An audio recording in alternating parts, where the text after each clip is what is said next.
The 1641 rebellion was when the Celts get fed up with the English and Scots taking all their land, so they decided to do something about it, so they rebelled against them. In 1641 rebellion, some Catholics decided to fight the Protestants. Many Protestants were killed. Catholics are very unhappy, and the only way they thought to answer this was to use violence.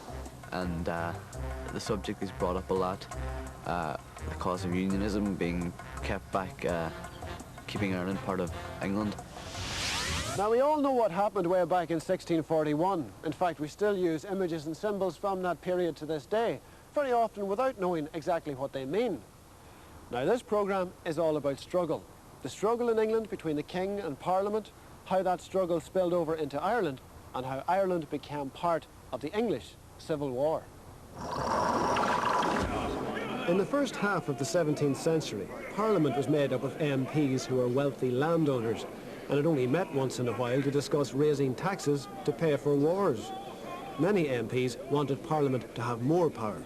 King Charles I didn't want a more powerful Parliament. He wanted to keep all the power to himself. Charles I, born November the 19th, 1600, star sign Scorpio. He was a very small, earnest and dignified man.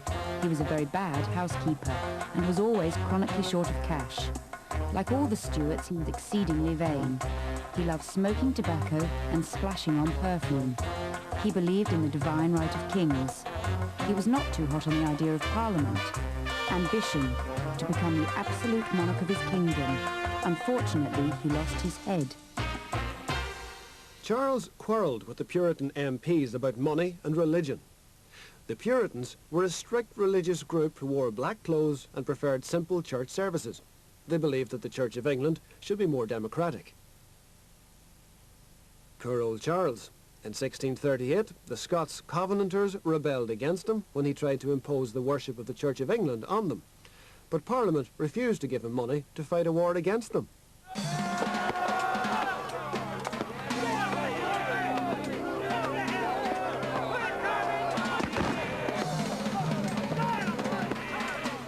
As the clash between King and Parliament moved towards civil war, the Catholic leaders saw their opportunity to take advantage of the King's difficulties, so they rebelled.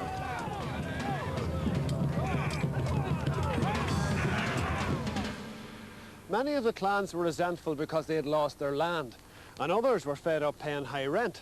And on top of that, the English had imposed a new money system that simply didn't suit them, and many of them went bankrupt.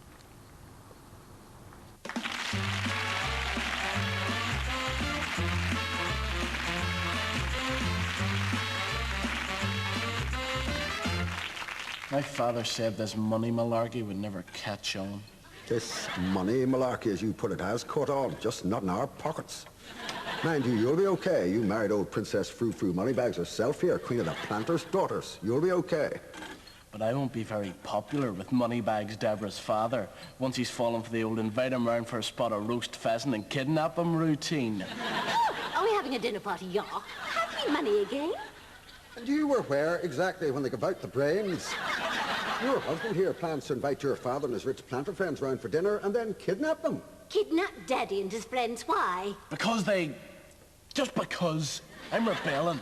I think it's a case of the Mad Maguire strikes again. You'll never pull it off. I think it's time we put some of my plans into action. You haven't got any plans. Well, look, if you do go ahead with this, I'm going to tell them, and then they'll be on my side. You wouldn't do that. Try me. The plan was to take Dublin on the 23rd of October 1641. But then somebody got drunk and let the cat out of the bag, and the plan was foiled. In Ulster, it went ahead. But who exactly were the rebels rebelling against? The rising is in no way intended against our sovereign lord the king, nor the hurt of any of his subjects, either Scottish or English nation, but only for the defence and liberty of ourselves and the natives of this kingdom.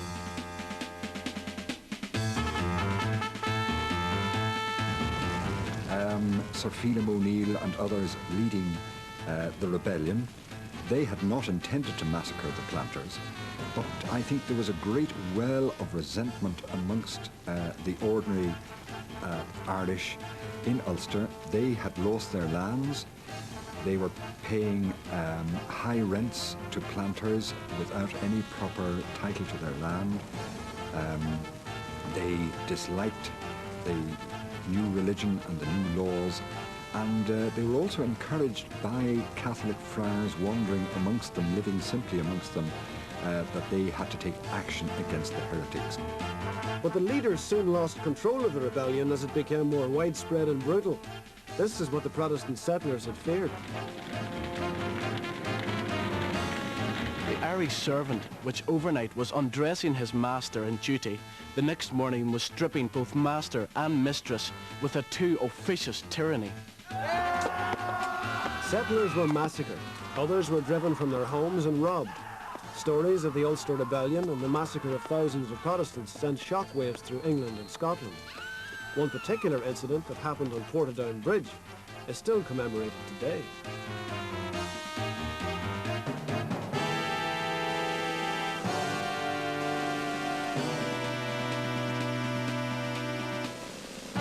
A lot of evidence was collected about the 1641 rebellion. There are 32 volumes of statements made by Protestants talking about what they lost and about the brutality of the rebels. These were known as depositions. Deposition of Elizabeth Price, Armagh, 1645. My 5 children were taken from me and pushed from the bridge. Thrice I was hung up to confess to money, and afterwards let down again. I had the soles of my feet burnt and fried at the fire, and was often scourged and whipped. The rebels buried many of the British Protestants alive and took great pleasure to hear them speak unto them while they digged old ditches upon them. They took my brother from his bed in the rage and height of a burning fever and cruelly butchered him, and his wife, Griselle, being in childbirth, they stripped stark naked and drove her to the black water and drowned her. Edward Slake of Gortine, in ye parish of Kinnelly, County Fermanagh, being duly sworn, saith that on the 24th of October last past, at about 10 in the forenoon, was robbed of and lost corn that I had paid for, cattle to the price of £60, books, bonds and bills, household stuff and ready money. The rebels then took my Bible, opened it, and, laying the open side in a puddle of water, leapt and stamped on it, saying, "A plague be on it. This book hath bred all the quarrels." My name is Jane Armstrong. The date is the 3rd of May, 1653. I'm 16. And this is what I saw on the night of the 23rd of October, 1641. I was living in the town of Lausanne with my grandfather, Andrew Young, who kept an inn. One evening, James McAvey and the others came in to drink for about 2 or 3 hours, and then they all left. McAvey came back when Andrew Young was in bed. He called for him to rise and drink with him. McAvey drank with him, and then he began to pick a quarrel. Soon, McAvey took a sword from his cloak and stuck it in Andrew Young's side. Andrew Young died 2 or 3 hours later, without speaking a word. It all seems very, very brutal, but then life was brutal in those days. In fact, it still is. All you have to do is watch the news. Middle East, Bosnia, Rwanda, all the atrocities that happen there. In fact, anywhere where there's conflict. People who escaped brought the accounts, their personal accounts, to England, and since they were looking for help, etc., they probably exaggerated them for that reason. The Puritans in particular would have been horrified by what they'd heard about the native Irish, the Papist Irish, as far as they were concerned. And if you believe them all, you would consider that hundreds of thousands of Protestants were slaughtered in Ulster in 1641. Now, in fact, there weren't more than 100,000 Protestants in the whole of Ireland at that time. But on the other hand, arguments put forward by nationalist historians at the beginning of this century that there were hardly any massacres at all, they don't hold water either. Okay, so where were we? The power of the English king, Charles, had been broken, the Puritan Parliament had taken matters into their own hands, and the English Civil War had broken out in 1642. Those who supported the king were called royalists or loyalists, and those who supported Parliament were called parliamentarians or republicans. Loyalists and republicans. Bet there was plenty of support for that in Ireland, so let's just see how the two teams lined up. The royalists, nobles, Anglicans, Catholics, Welsh, Gaelic Irish, and the Old English. The parliamentarians, Puritans, Scots Presbyterians, merchants, the middle classes, the navy.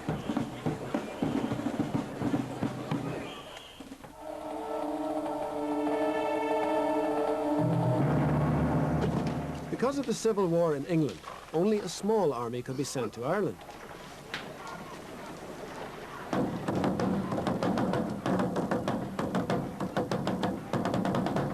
Though there be among you drunkards and whoremongers, yet are ye the Lord's army sent from Scotland to crush the bloodthirsty and idolatrous Irish. The Gaelic Irish army was commanded by the legendary Owen Roe O'Neill. Owen Roe O'Neill, born 1590, the nephew of the great Hugh O'Neill. Like all the O'Neills, he was terribly ambitious. He spent 30 years in the Spanish army, a tough commander but a military genius who led the Irish to victory at Benburg. Lived in Europe but kept in touch with his family in Ireland. When he arrived in Ulster, he got a shock. It was, he said, hell on earth, full of destruction, broken buildings and cold-blooded cruelty. Ambition to win Ireland for the Irish and the Catholic Church. By 1649, King Charles had been executed and the parliamentarians had won the day. England was now a republic. Its new leader, Oliver Cromwell, was known as the Lord Protector. But there were still royalist troops in Ireland. And so Oliver Cromwell packed off his new model army across the sea with all the latest weaponry, 12,000 of them, to Ireland to crush the rebels. Oliver Cromwell was responsible for the beheading of Charles I of England. Oliver Cromwell came over to Ireland because they were still supporters of the king living around Drogheda. Cromwell came back to get his revenge on the Catholics after the 1641 rebellion. Oliver Cromwell, born 25th of April 1599, star sign Taurus, ruled by warlike Mars, a large man with dry skin and warts on his face. He was a man with a mission, believed that God had a job for him to do. Became Lord Protector of the Commonwealth in 1653. He was a military genius and created the new model army. Hobbies, music, books, pipe smoking, wearing military clothes. He loved to watch wrestling and hurling. Practical joker, he once put sticky sweets on the chairs at a wedding. He had a raging temper, especially during battles. Famous sayings, paint me warts and all. Ambition to enforce Puritanism throughout Europe. Cromwell had economic reasons for coming to Ireland. His soldiers were owed a huge amount of money in back pay, and Cromwell decided to pay them with grants of land he would seize from the defeated Catholics. He also needed to reward those who had supported Parliament. His first objective was to seize Drogheda, and he did this in a ruthless fashion. It was occupied by a royalist garrison made up of English royalists and Old Irish soldiers. I think it was wrong the way the people were massacred there when some people had nothing to do with the rebellion. And then he said that he thinks this was the best punishment from God, that the Irish were stained with blood in their hands. As soon as Cromwell came before the walls of Drogheda, he sent his trumpet player to sound an alarm call on those inside to surrender the town. But answered no, they would not surrender to such a notorious enemy, the king. After this, Cromwell ordered his men to bombard the walls with cannon fire. A few days later, a breach was made in the walls. Twice, Cromwell's men tried to get through this breach, but were beaten back with great loss. The third attempt was led by Cromwell himself, but they had to fight hard in the streets. When the Irish were defeated, they were all cut down and killed. And no mercy was shown to man, woman or child for 24 hours. Not a dozen people escaped Drogheda, soldiers or townspeople. I ordered the steeple to be fired upon. The next day, when the other troops submitted, their officers were knocked on the head and every 10th man of the soldiers killed. The rest was shipped to Barbados. I am persuaded that this is righteous judgment of God upon those barbarous wretches who have soiled their hands in innocent blood, and that it will prevent the spilling of blood in the future. By 1652, Cromwell had crushed all opposition in Ireland. The war had taken its toll. Many people were homeless, the crops were devastated, and then Cromwell started rounding people up and shipping them off to the West Indies as slaves to work on the sugar plantations. Their descendants are there to this day. Others were given amnesty on condition that they left the country. About 30,000 soldiers left for Catholic France and Spain.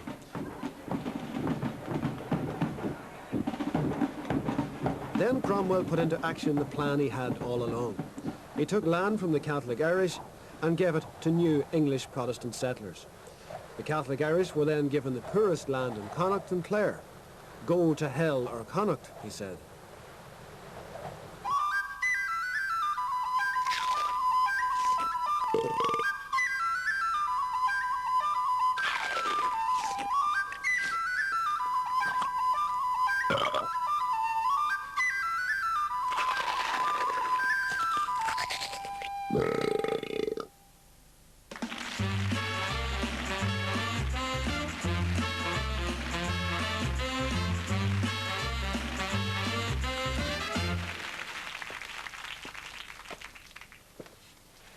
You had to go and do it, didn't you?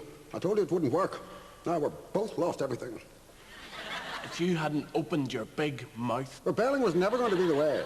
Now Sir Henry Brooke's been given all our land and houses, and we're left here living in a tea chest. Oh, Sir Henry Brooke. He's terribly rich now he has your land and awfully handsome. Oi, so am I. Oh, yeah, but you can't even afford to buy clothes for baby Alexandra. I have to sit here and look after this baby while my missus works. How do you think that makes me feel? Well, go and get a job like Daddy. Work? Well, what can we do? I've always fancied trying my hand at being a blacksmith. I only have to look at horses now come out in boils the size of babies' heads. Let's face it, the only thing we can do is fight. We have to go off to exotic foreign lands and fight for mad foreign kings. Besides, being a mercenary has got to be better than listening to Deborah all day. The legacy of Cromwell in Ireland was devastating.